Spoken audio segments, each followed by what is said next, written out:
stars. Might as well. I'm walking through a ghost town, y'all ain't playing my sounds. Don't tell me to calm down, don't tell me to calm down. Only time I go backwards is when I wanna moonwalk. Don't test me, my mood's wrong. Don't test me, my mood's wrong. We are who we say that we are. You were lost in the stars, and it's all from the start. Never running no pace, never on the right page. But we still read that book, and we still run that race. Ay. Mississippi Racer riding out, no shortcuts, no time for that. Mississippi Racer riding out, till the wheels fall off, I'm driving that. Mississippi Racer riding out, wheels stop burning, strike the match. Mississippi Racer riding out, red light, green light, red light, good night. Ay. Red light, green light, red light, good night. Red light, green light, red light, good night. Red light, green light, red light, good night. Red light, green light, red light, good night. Time to chill, don't sweat it. Welcome. I can never get it right. I can never get it right. Welcome back to Sideline to Sideline. I am Wire to Wire Gene in the upper left corner. He's chomping at the bit. He's from Integrity Sports Network. It's my man. He doesn't play hurt. He plays sick. He plays through all conditions. It's Kyle Edwards. Hey, what's going on? What's going on, everybody? Look, like I said, a little under the weather, but I'm here to talk some football. Interesting game tonight. Thursday night football's been a little better this year than most, so we'll see. Get to see that new Ravens uniform. I have no idea who you're rooting for tonight, Kyle. Help me out. Help me understand. Hey, everybody knows who I'm rooting for. I don't know. Guardy 3 might be able to fill us in. Because he's not, my man is just popping. He's everywhere. He's the N1 podcast. He is the Meaty Boys podcast. He's doing stuff with ring channels all over. Wrestlers, world champions are coming on. He's not guarding the 2. He's guarding the 3. It's Mr. Guardy 3. What's up, brother? Hey, I'm doing great. Say can't complain too much. Packers are 6-3 going into the bye. Can't ask for much more than that. So when you say the Packers are 6-3 going to bye and you can't complain, I actually hate that. I hate that, what you just said. I hate that. Can I explain to you why I hate that, Brett? I love you, dude. I really do. You just lost to a division rival last week, and you said I can't complain. The Philadelphia Eagles are 6-2. If the Eagles lose this week to the Dallas Cowboys and they're 6-3, I am not going to come on this show next Thursday and be like, I got nothing to complain about. The Eagles are 6-3. No, Brett, I want you to want more. I want you to want more out of your Green Bay Packers because I want more for them. I want more for you. Yeah, no, that's fair. It was a frustrating loss, and it was more frustrating that it seemed like we beat ourselves more than the Lions actually beat us. So many self-inflicted errors, and you just can't make as many mistakes as we did against Detroit. I do want to ask you guys this question because I think it's very relevant. I think we can all agree that the top 2 teams in the NFL so far to this point in the season are one team that hasn't lost a game but has looked very beatable, and one team that has lost a game that's looked unbeatable. And it's the Detroit Lions and the Kansas City Chiefs. And what I'm very interested to know is, Brett, listen, I'm going to have you take the Packer fandom down just a little bit here. Just got to pull the walls back a little bit. I want to know who you two think are the best team in the NFL. Is it the Lions who look like the best team in the NFL but aren't undefeated, or is it the undefeated Chiefs that just consistently keep finding a way to win football games? You know, on Monday Night Football, we'll talk about that in a second, but on Monday Night Football, if you're the Tampa Bay Buccaneers and you score a touchdown with 28 seconds left on the clock, you have one choice and one choice only, and that's trot out the 2-point conversion and go for 2 and go for the win. It's almost like an NBA game. You go for the 3 on the road. If you're at home, you might go for the 2 and play for overtime. You don't go for 2 or for an extra point and play for overtime versus Patrick Mahomes. I swear there's a weighted coin because they win every goddamn coin toss in overtime, and then you never touch the ball. Like, that's not okay. Your thoughts on that? Am I wrong? Is anybody on the other side? Now, granted, hindsight is 2020, but I'm asking you to get in your mindset when they score that touchdown. Are you saying I'm kicking the extra point, or I'm going for. I was screaming at the TV. You got to go for 2 here. You got to go for 2 here. Kyle, who's the better team? We'll start there. Yeah. And then we'll get into the 2-point conversion thing. I do think the Lions are the best team in the league right now. Now, I got a guy right here on YouTube that thinks the Lions are the best team in the league. Exactly. I could also say I think the Chiefs are probably better equipped to win in January and February. Like, I could say that. But I just think when you look at Detroit, the physicality that they play with, the kind of constant aggressiveness from Dan Campbell in that group, I just think that right now, if you are going to beat them, you can't turn the ball over. You can't waste opportunities because that group looks like they will take advantage of every opportunity that you give them. So I understand what Kansas City's doing. The fact that they are undefeated and have looked as bad as they have speaks to the championship pedigree that they have. But to me, it's the Lions are the best team in the league. Guardy 3, tell him why he's wrong. I know you're on the other side of this because you're a Packers fan. There's no way you are coming on this podcast and telling me the Lions are better than the Chiefs. I mean, it'd be kind of disingenuous of me, though, to say that the Chiefs are better because they really aren't in all reality. Okay. I think that the Chiefs are better in the sense that they have Patrick Mahomes. They have the best quarterback on the field at all times, and that gives them a chance to win. But the Lions, I think, are a better football team than them right now. Don't ask me who would win if they matched up in a one-game series because I'm going to pick the Chiefs every time because they do have Patrick Mahomes. And in that situation, yeah, I'm absolutely going for 2 every time. Okay, so what I want to kind of get into is I want to go for the 2, but I'm going to make an argument for the Kansas City Chiefs. And hear me out. Hear me out. If you asked me this question a week ago, I would have told you the Detroit Lions are the best team in football. And I still, guys, you know what my Super Bowl prediction is. I have the Lions in the Super Bowl. I think they're the best team in the NFC. I think they're playing great football. I love everything about Detroit. And kneecap biting, please don't bite my kneecaps off for this. I'm not. What I seen on Monday Night Football was a resurgence of a top 5 receiver. I'm not saying he's still a top 5 receiver anymore, but DeAndre Nuke Hopkins added to that offense with Kelsey come January, that team is going to be unbeatable. You have a guy that's got Stickum on his gloves for hands. Hollywood Brown would be back by then. Rashee Rice might be back by then. You got 2 running backs. You got a defense with Spagnuolo that shows up every year in the playoffs. I'm sorry, guys, and I get it. We're asking right now. I know that. But when I look at right now, I'm asking who the best team in the NFL is. And I'd be hard-pressed to tell you it's not the team that has not lost a football game. And it's not the team that has the best quarterback in the NFL.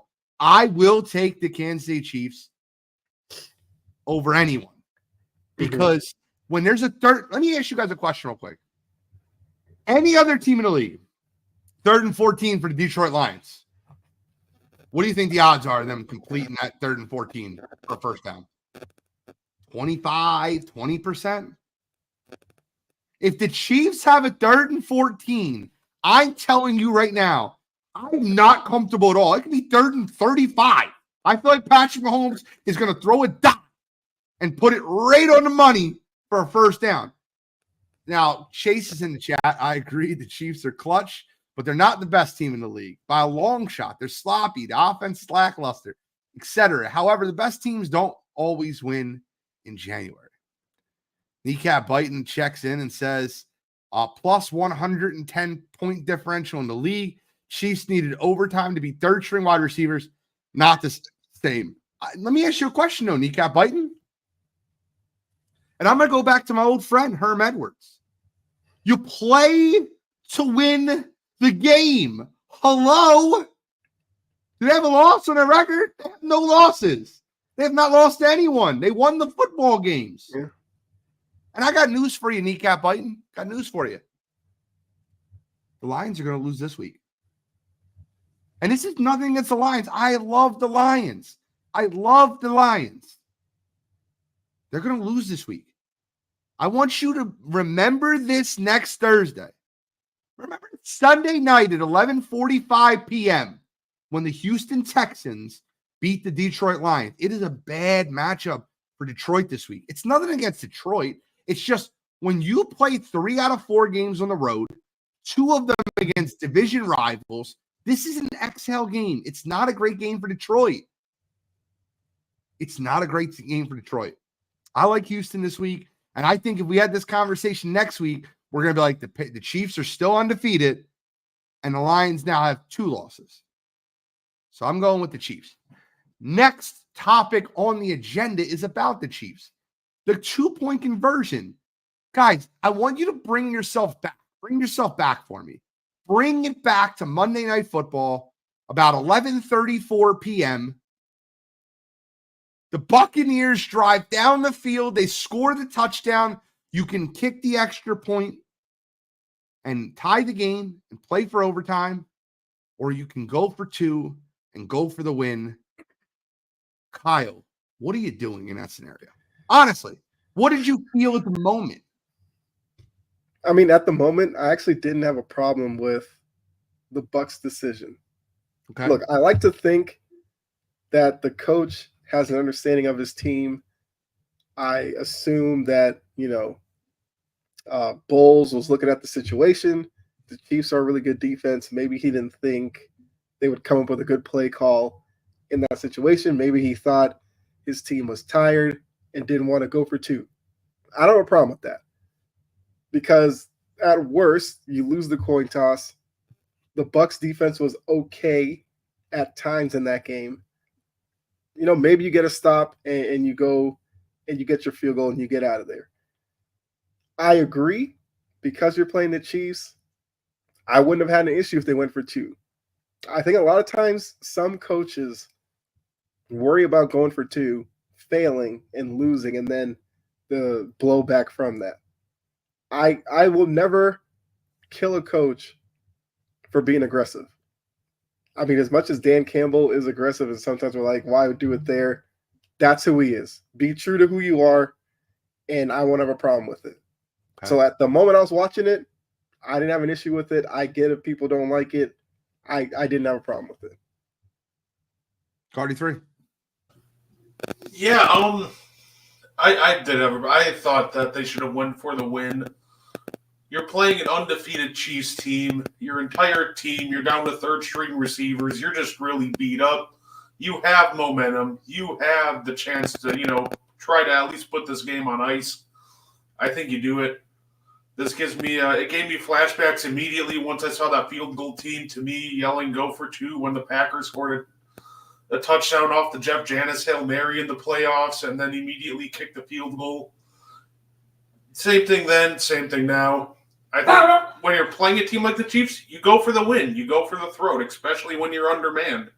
If you don't get it, oh well. Yeah, at least you didn't play for overtime.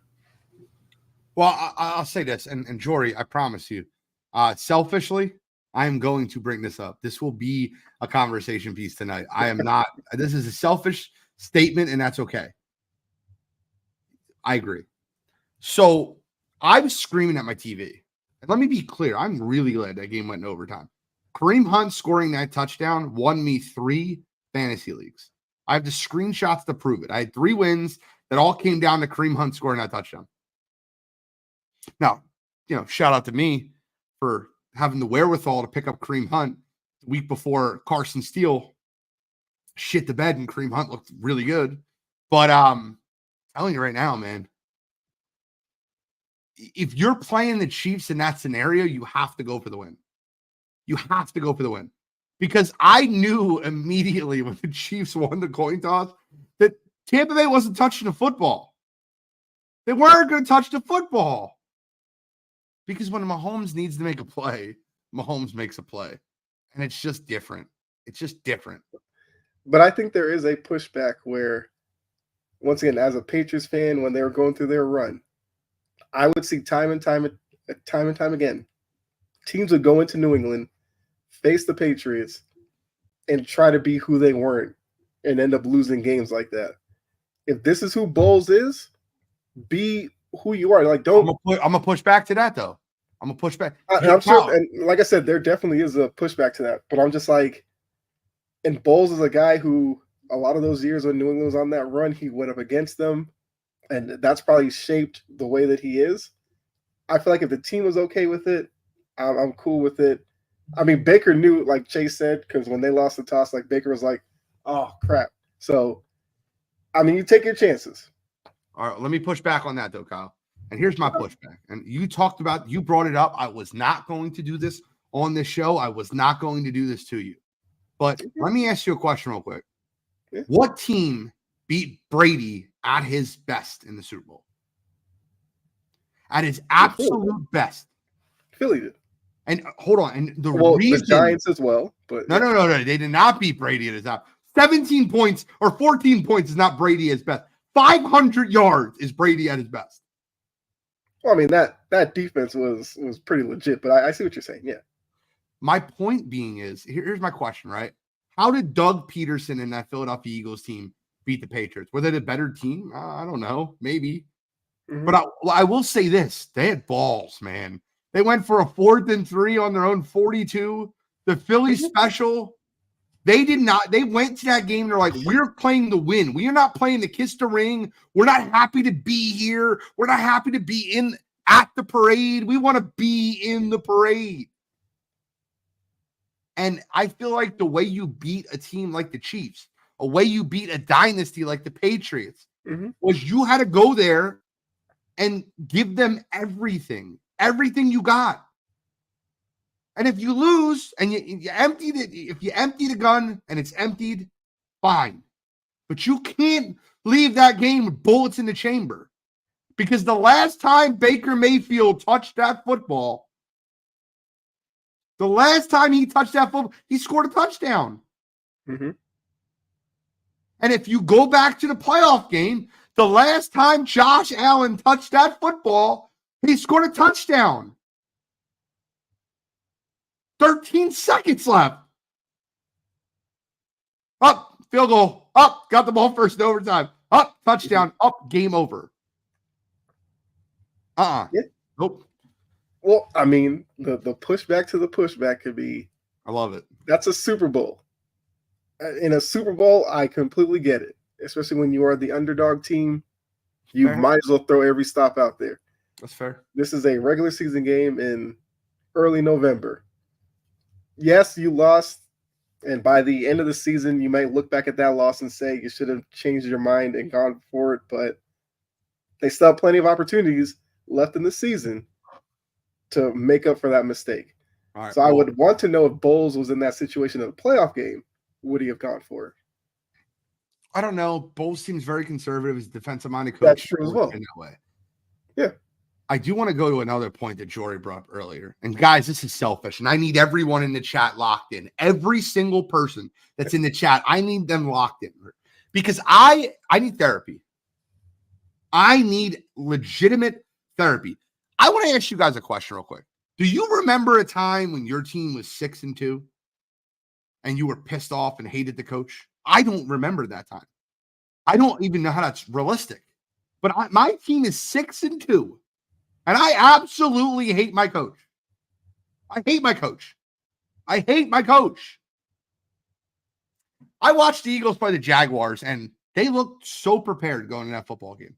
The defense looked great. The offense looked great. You know, first drive, they have to punt. That's all right. We'll big hit on the punt return. Fumble. Next play, perfect pass. Jalen Hurts. Saquon Barkley, touchdown, 7-0. Defense stops him again. Let's go downfield. Let's kick a field goal, 10-0. Defense stops him again. Actually, to be honest with you, Travis Etienne stopped him. Ball hit him off the friggin' shoulder pad right into Zach Baughn's hand. The Eagles go up 16-0. Kick the extra point, 17-0 going into the break, right? No, wrong.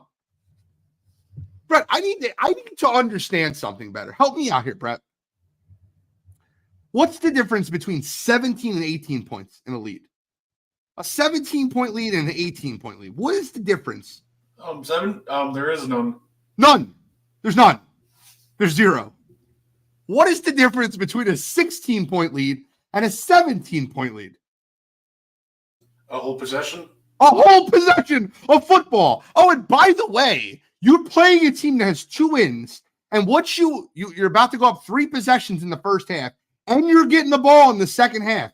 I don't know how that halftime speech goes for Jacksonville. They're ready to quit. The game's over. But nope. What'd you do? You went for 2. You went for the tush push. You didn't get it. And then Jacksonville gets to develop some momentum. Okay, fine. Get the ball coming out the half. Bang, bang, bang. Score a touchdown. 22-0. Now you're up 3 possessions.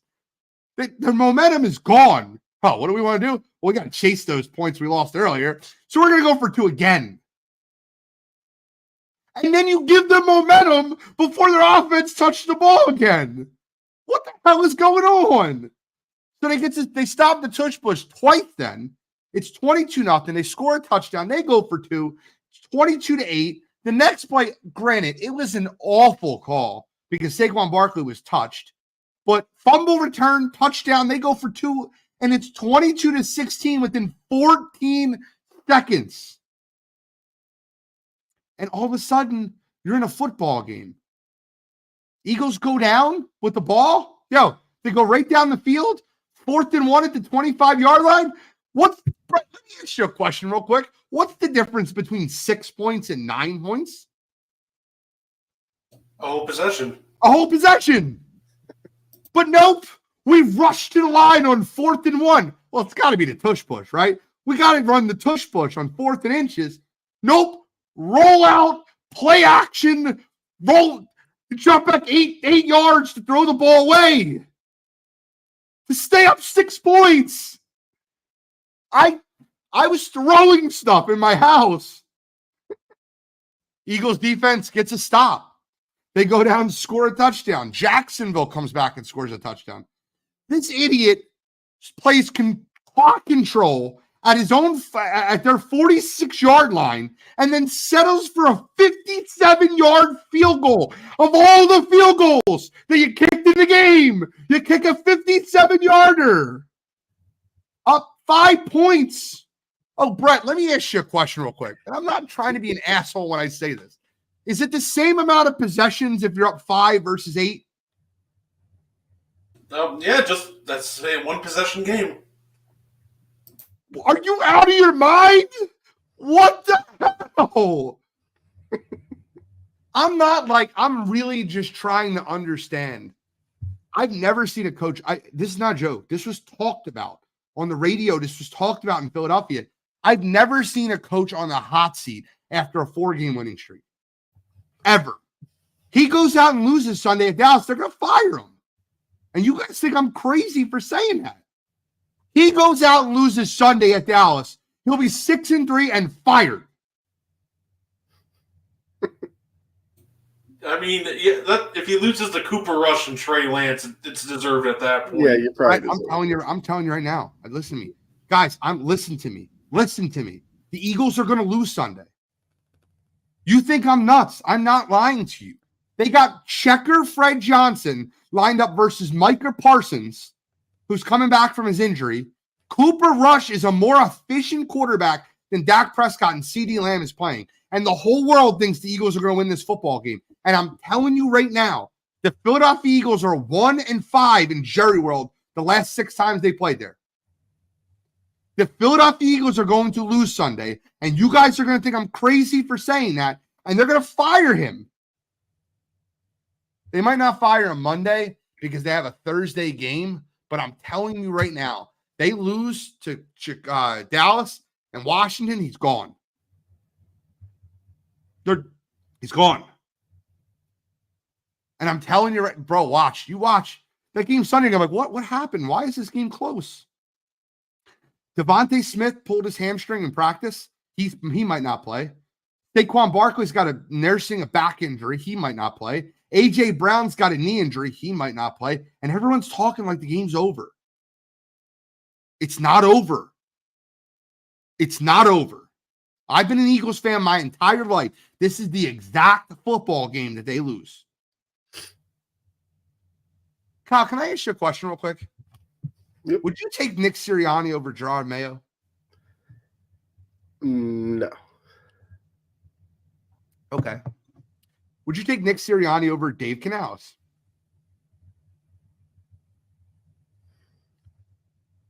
There's probably only because I don't really know much about Dave Canales, but yeah. There's one coach in the NFL. One. That I said definitely not, I wouldn't. And it was Dennis Allen. And I told you last Thursday. What did I tell you guys last Thursday? The Carolina Panthers are going to beat the New Orleans Saints, and Dennis Allen's going to get fired Monday. That team quit on him. That's the only coach in the NFL that I would take Nick Sirianni over. Maybe Eberflus, because he's a moron too. And I was right about him. And I don't know how. I watched Hard Knocks and I fell in love with the guy. And I was just like, I might have been wrong about Eberflus. Nope, I was right. He's a moron. And Chicago's going to rinse and repeat again. I get to take credit in saying he was a moron after everybody watched Hard Knocks. So you can do that. And Brett, you can take a lot of credit this year. But let me, guys, when you watch, look, are the Chicago Bears going to do exactly what they've done for the last three quarterbacks? They're going to fire Eberflus at the end of this year, and they're going to hire another coach and not marry him to Caleb Williams. Guys, Caleb Williams has got bust written all over him now, and he shouldn't. He is ultra talented. Did you guys see DJ Moore walk off the field? I have to bring that up. Oh, he tweaked his ankle. That's what he said in the media. While chuckling.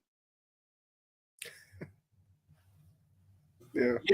He walked off the field in the middle of a play. The only at first I thought it's because he stepped out of bounds, so I thought he didn't come back in because he didn't want Caleb to throw to him for an illegal touching penalty. But then all of a sudden you see the part where he walks all the way over to the bench to sit down, and I was like, "What in the world is going on?" Right, because Hunter Henry did that where he accidentally stepped out of bounds and he just stood there and was like this to Drake May, was like, "Don't throw it to me." But yeah, DJ Moore literally just kept going, took his helmet off, and was like, "Yeah, you guys got this without me." I mean, I think with Caleb Williams, I guess it would depend on who they hire. And yeah, but that's based always off of Chicago's history, they'll probably hire the wrong guy. And then you have to be really concerned about Caleb Williams. I think they just made the wrong pick at 9. I like Romo Dunze, but when you know your line's a mess, why are you picking a novelty pick and wide receiver instead of offensive line help? And that's what bad teams do, Brett. Yeah, so you could have had your pick out of anybody not named Joe Alton and Latham, but they decided wide receiver, and now they're paying for it. Can I ask you a question real quick? Yeah. When was the last time a good franchise picked a skill position player 1 through 9? Not a quarterback, a skill position player.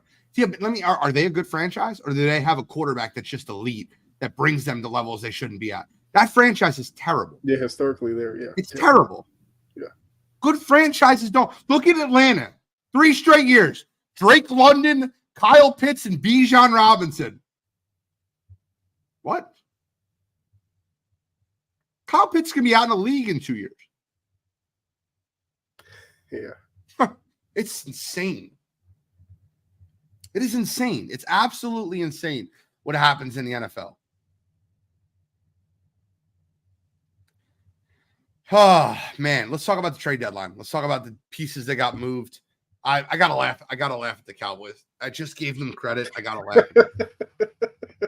Yeah. Guys, are we for real? Jonathan Mingo for a 4th? Jonathan Mingo for a 4th? Guys, are we serious? Mingo and a 7th for a 4th. Okay. Jonathan Mingo for a 4th. What are they thinking? They aren't. They just paid Dak $60 million. They're 3-5. He's on the IR. And they traded a 4th-round draft pick for a wide receiver. They're in punt mode. Mike McCarthy's fired. He's gone. What the hell was that? What did the Chiefs trade for DeAndre Hopkins? I got to see this. What did the Chiefs trade for DeAndre Hopkins? Are you out of your friggin' mind? Yeah. Well, I mean, look, if you're Mike McCarthy, you have to look at this season as clearly Jerry just wants you out of the building. He did nothing for you in the offseason. Then at the trade deadline, he brings you in a wide receiver that has failed in Carolina, and you are expected to win with your starting quarterback hurt. I don't know what Mike McCarthy's supposed to do with this situation. Like, at this point, he might just walk into Jerry's office and go, I'll save you the time. I will quit. Just, I'm done. I have the trade right here. I need to just see this.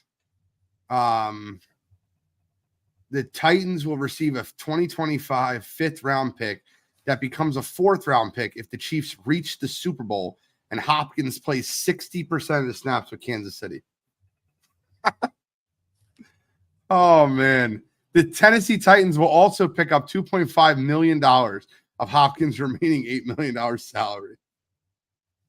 Jonathan Mingo. And what is the Chiefs' fifth? Like the last pick in the round. It's like a sixth.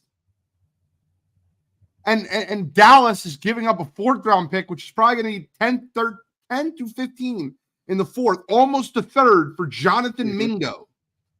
Guys, I'm going to just read you something real quick. And I don't mean that this is not a joke. I'm not trying to make fun of Jonathan Mingo. That's not at all what the goal is.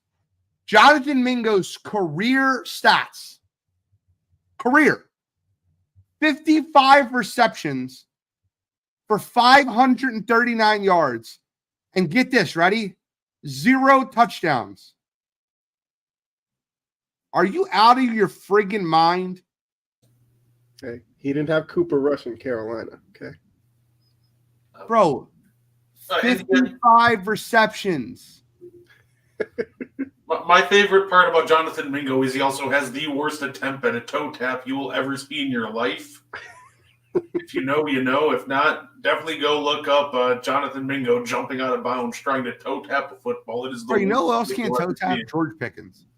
George Pickens is another one. I don't understand. He can do so many crazy things on a football field, but he can't toe tap. He is the worst receiver near the boundaries I've ever seen in my life. 49% catch rate. I can't. The Bills gave up a third rounder and a 2026 seventh for Amari Cooper. And the Bills' third rounder and the Cowboys' fourth rounder are about 14 picks away from each other.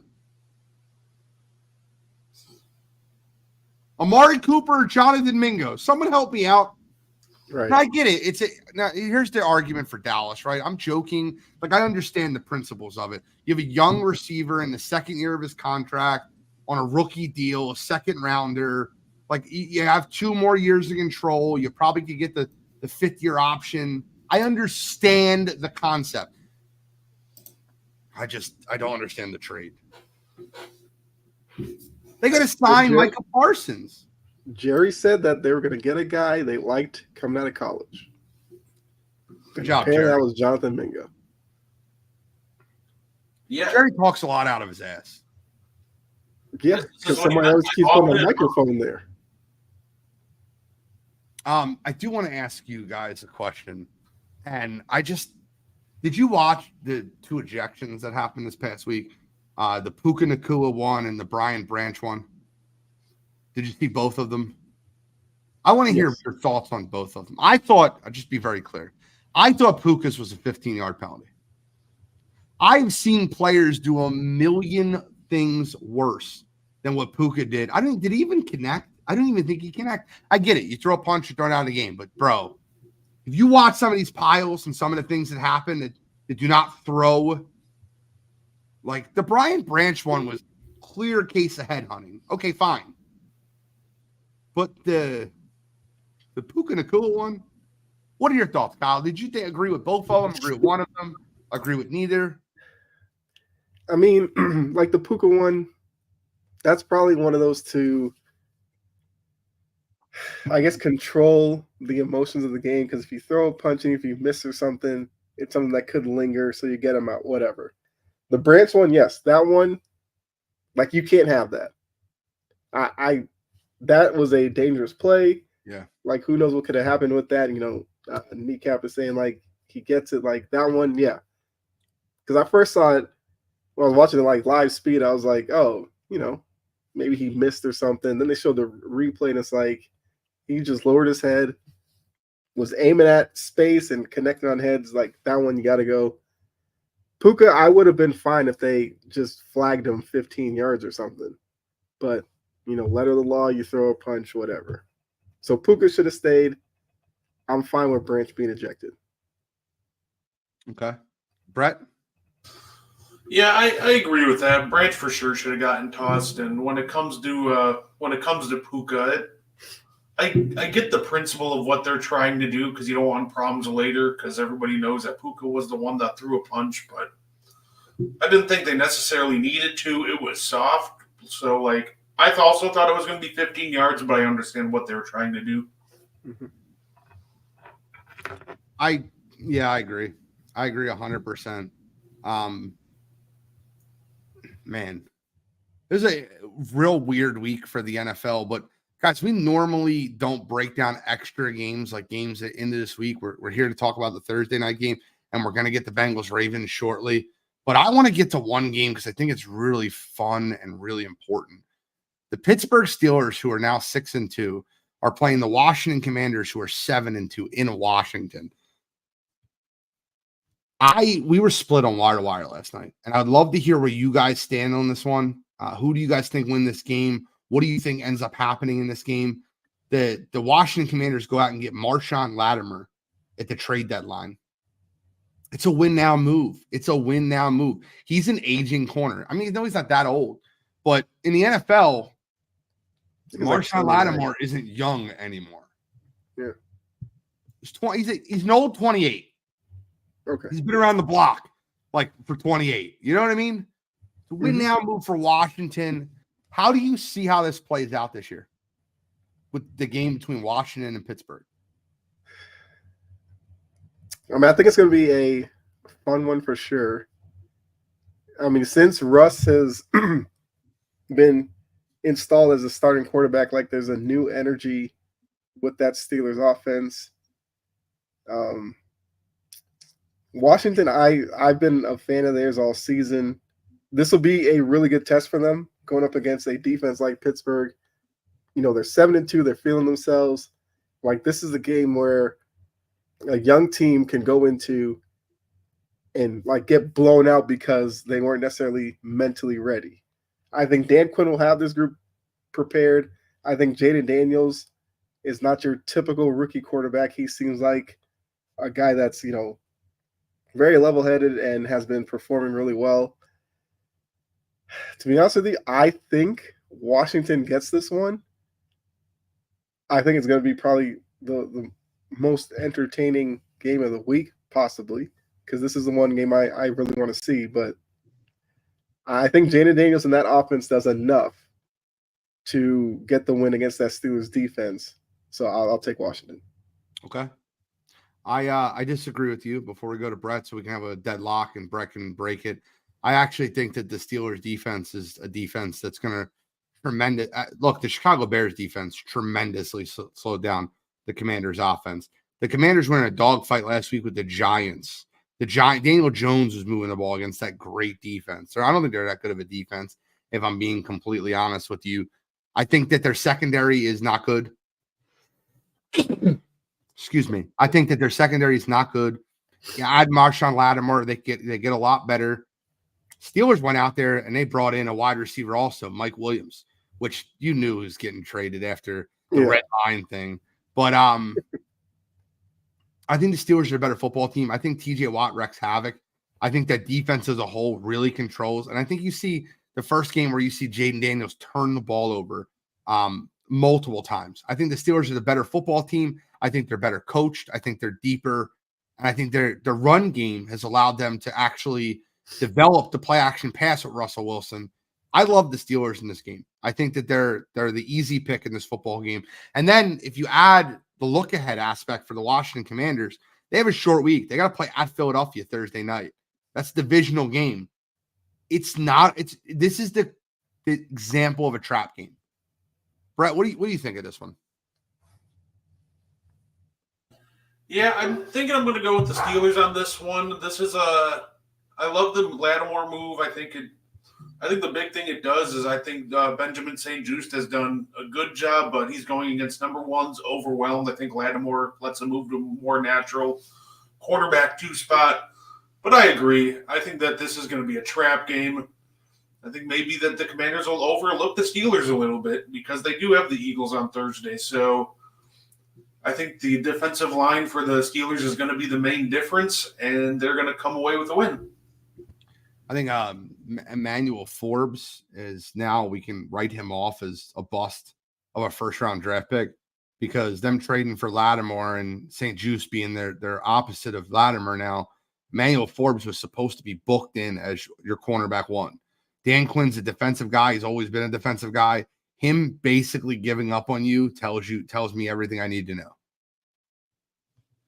Everything I need to know. But last game before we break down the Thursday night game, and I already kind of got to this a little bit, and kneecap biting, I want to be very clear when I say this. He said Jaden McDaniels looks like Stroud last year with better athleticism. I don't agree with that. I think Jaden Daniels is a lot more with his legs. I think Stroud was a lot more with his arm. Just my opinion. Hey, don't go yet. I need you to hear me one more second. I think that if Will Anderson Jr. and Nico Collins do not play, that the Lions will win the football game Sunday night. But I think Will Anderson Jr. and Nico Collins do play, and I think if both of them play, I think the Houston Texans on Sunday Night Football upset the Detroit Lions. What do you say, Guardy 3? I say that's fair. I think those two would add a great boost to the Texans, but I think in this game I would have just go with the Detroit Lions. I think they're a more physical team, and they'll use that to control the clock and let Jared Goff play off play action. It'll be a close game, but I think the Lions will come out on top on this one. Kyle? I agree. I got the Lions in this one. I mean, Jared Goff just takes care of the ball. He's completing like 75%. They can run the ball. They'll play their defense. The Texans have been too up and down for me. Like they have, what are they, 6-2, 6-3, and you couldn't really say that they're playing really well right now. So 6-3. Yeah, they have extended rest. Detroit's coming off of a road game versus division rival. I just truly believe. Yeah, you can say it's not close. Do you think the game won't be close? Granted, you can give me red zone defenses and stats about that, but I think it definitely will be close. If there's one thing that the Packers did show, they were still able to get 450 yards in all essence. So if you statistically just looked at the game, you would think that they won because they almost outplayed them in a lot of aspects. But there are too many mistakes that the Packers made. But I think the one thing they did show is you can move the ball against this Lions defense. Okay. I think that just being clear, I think if Nico Collins plays, I think that the Houston Texans move the ball a little bit more efficiently than the Detroit Lions do in this football game. D'Amico Ryans, former defensive coordinator, will have a game plan. Extra couple days to prepare really matter. Coming off a loss, Detroit coming off an emotional win. A lot of that stuff matters in the NFL. And I'm not saying that the Texans are a better football team than the Detroit Lions. What I am saying is in this opportunity, in this spot, it's a bad spot. But we'll find out. We'll see Sunday. Sunday Night Football should be a banger. But tonight, we have an AFC Norris, the black and blue division. You got the Cincinnati Bengals, who, guys, if we're just being honest, Joe Burrow has been playing great football. Great football. He's got 20 touchdowns, 4 interceptions, 2,200 yards, and a 108 quarterback rating. This is the best quarterback season he's had statistically in his career, including the 2021 team that went to the Super Bowl. Now, it's close. The quarterback ratings are close. The touchdown interceptions close. But Joe Burrow is playing incredible football. Last week, he threw 5 touchdown passes versus the Raiders. The Baltimore Ravens coming off a huge win at home, blowout win over the Denver Broncos. They're playing the Cincinnati Bengals, who they already have a win across this season. They already have a win across. They beat them in Cincinnati. This game's in M&T. It's in Baltimore. 6.5-point spread. Kyle, I know you're a Ravens hater, but even you can admit that the deck seems to be stacked towards the Baltimore Ravens tonight. I mean, look, I don't know. I'm a Ravens hater. I just like to, keep it real about their team. I mean, look, you look at it on paper, the Ravens should win this game. Joe Burrow in that first game, with as bad as that defense is, stood toe-to-toe with them. I would like to think it would be a little different this time if he's in the same situation. I don't like Baltimore defensively. I still don't. They brought in, Tre'Davious White. Okay, sure. No interceptions, none of that. Like, I don't know what he necessarily adds to their secondary, but White coach's decision is inactive for Thursday's battle against the Bengals. Right, yeah, because I know it was a short week for him. He probably wasn't going to play, but it's just like the secondary can be beat, and you're dealing with Chase. Like, I just have a feeling that the Bengals will right the wrongs from the first meeting and win this one in Baltimore. Obviously, the key for them is going to be stopping Derrick Henry. Yeah. Who, with all the attention that Lamar Jackson's getting, Derrick Henry is more important to that team if they want to win a Super Bowl than Lamar Jackson is. Tre'Davious White looks bad this season. Yeah, I agree with you. He didn't look good in LA. Yeah. I think that the Ravens somehow find a way to win this game. I don't think they cover. I think 6.5 is too much. Yeah. I think this is a close game. I think this game ends on Justin Tucker's foot. I will say this: the Bengals need this game a lot more than the Ravens do. Bengals are 4-5. They're fighting their way back in the playoff race. They're fighting their way back in the division. I'll tell you right now, the Chargers do not look like a team that's going to be giving up that one of those wild card spots. Sorry, guys. I don't know where sneeze is coming from. But I think the Bengals need the game more. I think the Ravens are a better football team. Cardi 3? Yeah, no, I agree with that. It's I think that the Bengals will make this very, very close. I think the 6.5 is too much. I think they'll play desperate a little bit, but I think the Ravens are just going to have just enough in the tank. It's going to be a close game, and I think they'll barely pull it out behind a big day from King Henry. Now, a lot of people don't realize this. The Lightning in Thunder and Lightning in Baltimore that I predicted before the season started is returned to the lineup. If you guys don't remember Keaton Mitchell, that kid is explosive. He tore his ACL last year. This is his first game back. I predicted come playoff season, he's going to be the Thunder and Lightning with Derrick Henry. He averaged 8.4 yards per carry last year on 40.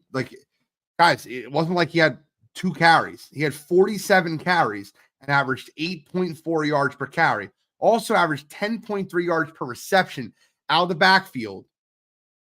Keaton Mitchell coming back to that Ravens offense is just adding another piece of explosiveness. Now, granted, they're just going to work him in. I don't think there'll be anything serious tonight. But Justice Hill's days are numbered. And with Deontay Johnson getting a second game there, you got Zay Flowers, you got Keaton Mitchell. This Ravens team is looking to get healthy offensively at the right time. Defensively, on the other hand, they are really missing their defensive coordinator from last year. They are. And the Ravens as a whole are a team that is just, they're interesting to watch. I remember week 1 after that Kansas City game when they're like, if this is the best they got, we're going to beat them, blah, blah, blah, blah. And, they beat the snot out of Denver last week, but they have a lot of weird trip-ups. Allowing 29 points to Jameis Winston, who looks like he still needs LASIK after last week, 31 points to the Buccaneers, 23 to the Commanders, 38 points to Cincinnati. There's just a lot of things. 25 to Dallas in a game they almost lost. 26 to Vegas, 27 to Kansas City. This isn't the defense that the Ravens had last year with Mike McDonald. This is not that defense. Love to hear how you think. What do you think the Bengals' key to victories are tonight, Kyle? Outside stopping Derrick Henry. I know you said that. Right. I think Jamar Chase needs to have a huge game. Yes. And I'm talking about 240 because T. Higgins is out. And that's another big piece just missing. Yeah. And if I'm the Ravens, man, I am sending everybody and their mother Jamar Chase. I feel like if they do that, I could see Yosha Voss or one of these guys have a big game. Because I think with Baltimore, the mystery that they had with that defense that scared a lot of teams they don't have. The teams that score on them, they attack Roquan Smith in the passing game over the middle. He has struggled this year. They attack Stevens and those guys on the back end deep downfield.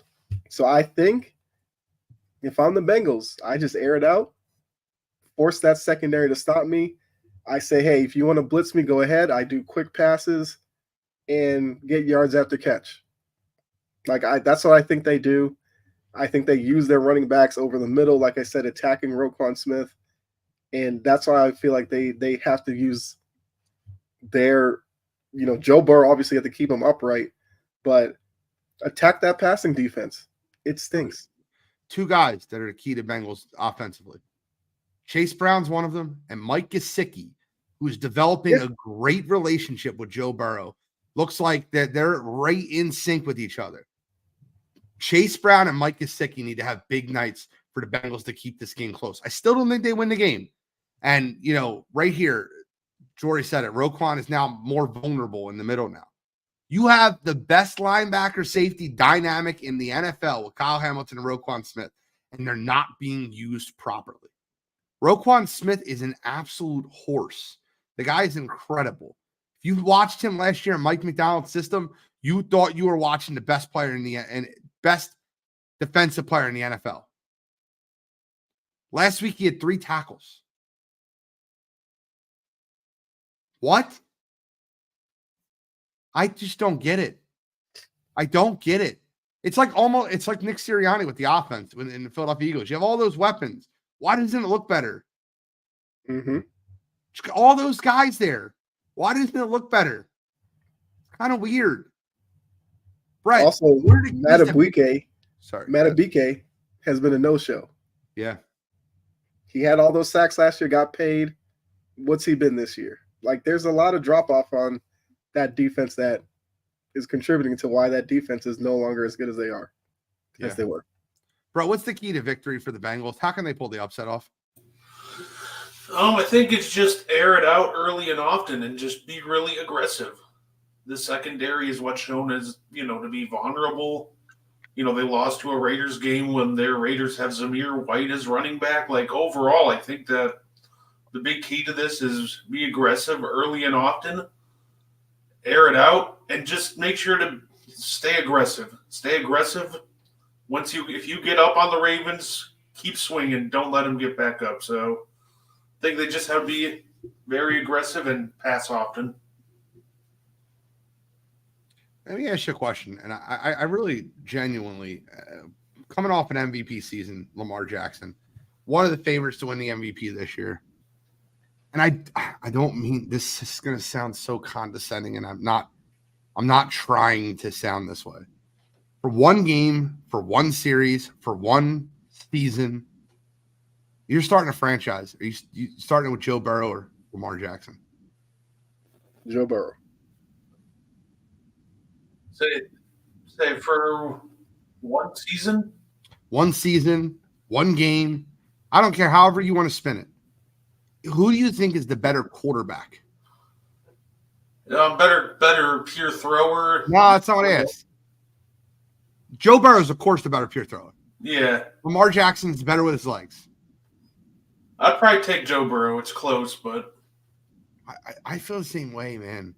I watched the way Joe Burrow just spins the ball around the yard, and he's just different, man. I just see something different in him.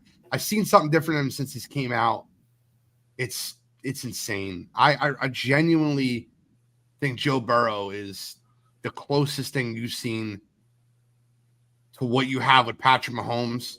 He reminds me so much of the way Tom Brady is. It's just he's in a bad organization.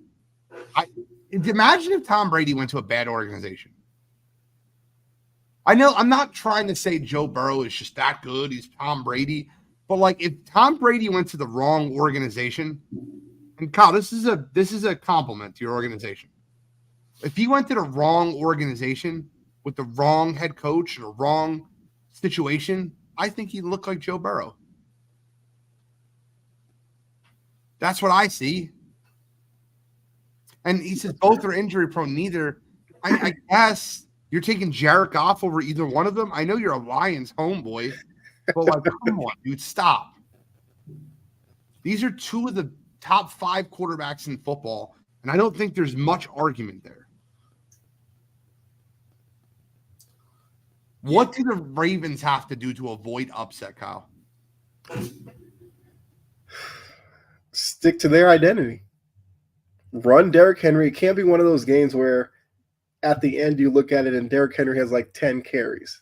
Like Harbaugh will do that randomly for whatever reason. You give it to Derrick Henry. You continue to beat up on that Bengals defense. And then you can sprinkle in, Lamar with the rollouts and everything like that. But Derrick Henry should be a focal point for them offensively. I don't know if there's anything they can do defensively, so I'm going to leave that side of the ball as is. Eat up clock. Best way to help the defense. Okay. Brett, what do the Ravens have to do to avoid upset? At this with them, I think it's just make sure you're efficient in the red zone and clock control. I know you won a shootout against them last time, but that doesn't mean you want to invite another one. So establish Henry in early and often, and when you're down in the red zone, just make those trips count. I think in order for the Bengals to win this game, Joe Burrow's got to be next to perfect. And I think he can be. I think he'll be close. But at the end, I think the Baltimore Ravens win this football game. I don't think it's as high scoring as it was the last time.